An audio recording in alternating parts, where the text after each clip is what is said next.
as I go. And so Phyllis has kind of set us up to tell the story. So I think I'll drop what I thought I was going to say and tell the story. My wife, Elizabeth, had entered the Master of Social Work program in the fall of 1989, and by Christmas vacation was not feeling very well. Some very strange kinds of things were happening, and ended up in the hospital in January. They diagnosed a brain tumor, inoperable, as a sort of subsequence of breast cancer. We took her home to die, essentially, in February. She passed away in June. We'd been together some 20 years, had 3 kids together, and in that process of having her at home in hospice care, which was a great thing to have, by the way, in terms of support, we had a chance to do what some of you professionals may call a life review. You know, I went up into the attic, got all the boxes, and unpacked them all with the kids' memorabilia, looked at all the home movies we had ever shown, all the pictures. It took about 2 months, I think, to get that done because of her physical condition as we went through the process. But at the end of it all, and again, she was 40 years old, I'm feeling like this is, you know, way too soon. She looked at me and she said, "Oh, we sure did a lot, didn't we?" Which kind of made me feel good. And at the end of that, all of that, then we talked about her passing and what would happen as a result and what she wanted done in terms of funeral arrangements and so on. And she wanted to be cremated. We scattered her ashes at Lake of the Clouds in the Upper Peninsula, a place that we had often gone camping to. And there's a funny story, so I can tell you sometime about that, scattering the ashes with not realizing what happens when the wind blows. You know, we had Liz all over us. And but after we decided on that, she had kind of an odd look on her face, and I asked her what was wrong, and she said, "Well," she said, "you know, I kind of thought that there should be some kind of a memorial to prove that we had been here."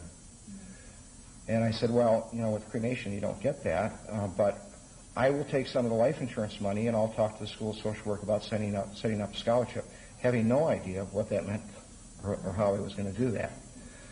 And to be honest with you, I don't think, former Dean Chestang's here as well, might remember that day I walked in, and I don't think the School of Social Work had much experience with scholarships at that point either. And so we had a couple of months' worth of conversation back and forth about how we might properly memorialize her life. The first suggestion, and Leon, I hope you don't mind if I tell stories on you, but his first suggestion is, he said, "You know, my administrative assistant could use a new computer." And I said, "Well, you know, Leon, I'm looking for something a little bit longer than that. That's got a shelf life of 18 months, and I just don't think that's appropriate." So we talked some more, and then he took me to the window in his office, and he said, "You know, right down here it would be really nice to have a little courtyard with a picnic table for the faculty and students to have their lunch, and we put a plaque on the wall." I said, "You know, Leon, I was here at Monteith College in 1968, and I've seen buildings come and go. I don't think that's quite long-lasting enough either." So we continued the conversation for quite a while. And I told Leon of a lot of stories about Elizabeth coming to social work as a profession. And about 2 years before she made that decision, she had worked on a contract job at Northeast Guidance Center advising truant children in the Harperwood School District. And she had been making progress. She thought one young student had met his mother and his sister. He was maybe about 11 years old, and had arranged to come back when the father was going to be home, and felt that she was going to make some progress because she could talk to the whole family as an attack unit. And so she came to the appointed hour and came up to the porch, knocked on the door, and the father was there, opened the main door but left the screen door closed, and said, "What the hell do you want?" And she said, "Well, I'm sure your wife told you about the visits before, and I'd like to hear," and he stopped her cold and he said, "Just get the hell out of our lives. There's nothing wrong here and we don't need your help." Now this created kind of a crisis for Elizabeth that I think most professionals in a helping profession face at some point, and it's that principle of the right of client self-determination. You can't help someone who's not ready for it, who can't see that they need it, who can't admit that perhaps they could benefit from it. But that created a crisis for her because this is why she was in this field. You know, it was her own need to help that drove her to social work. And she had to contend with that, I think, as part of the professional growth. And that was part of what led to her decision to enter the School of Social Work, because she felt with that experience she wasn't equipped with the tools that she needed to be able to effectively counter that kind of response and that kind of reaction. So Leon and I were talking about this, and we said, well, this is an area of professional growth and scholarship that there's not a lot written about. And so what we ended up doing is developing a manuscript competition where we asked students to submit a paper talking about their own personal values and the conflicts that come out of that value set when they're confronted with the realities of those that they serve. All of us go through that at one point or another. The work that I do is organizational therapy. I work for an accounting firm. There's dysfunction in accounting firms, okay? And I have to deal with that, but I've learned that there's a client readiness kind of quotient that you have to build to, and a lot of it has to do with starting out with the relationship. If you don't have the relationship of trust, it's very difficult to help. Even when you have the tools to help, if you don't have a relationship with the client, they're not ready to get help.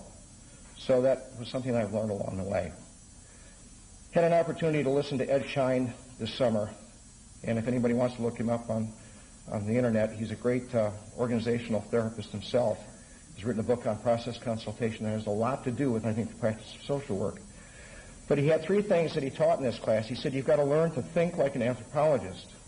In other words, you have to kind of look at what is and just kind of absorb it. He said when you get to the things that you don't understand, then you're going to finally hit what the culture is. The other thing that he said it was important to do was to intervene like a family therapist, to understand that organizations are not just individuals struggling any more than an individual that you practice with and help is just an individual. It's a system surrounding that individual that has to be considered as well. The third thing that he said is practice like an artist, which means you have to bring yourself into that equation. You have to know what it is that you're going to work with. Now, those are the things that get talked about in these manuscripts because most of the people who've written and won the award address those issues. That's one of the criteria. And I think we finally fulfilled what Leon said once we finally figured out what we were going to do, and then we moved to implementation. He said, Richard, I think what we'll do is we'll write Elizabeth's book a chapter at a time. So I want to thank the school for being the vehicle for my memorial to the woman I loved. That's really what this was about. And in a real sense, her work continues. And I think what pleases me most is that the work itself has now become fund-worthy. And if I never get to tell this story again, people can look at the work and say, that's worth supporting. And I think we'll stand on its own. Thank you very much.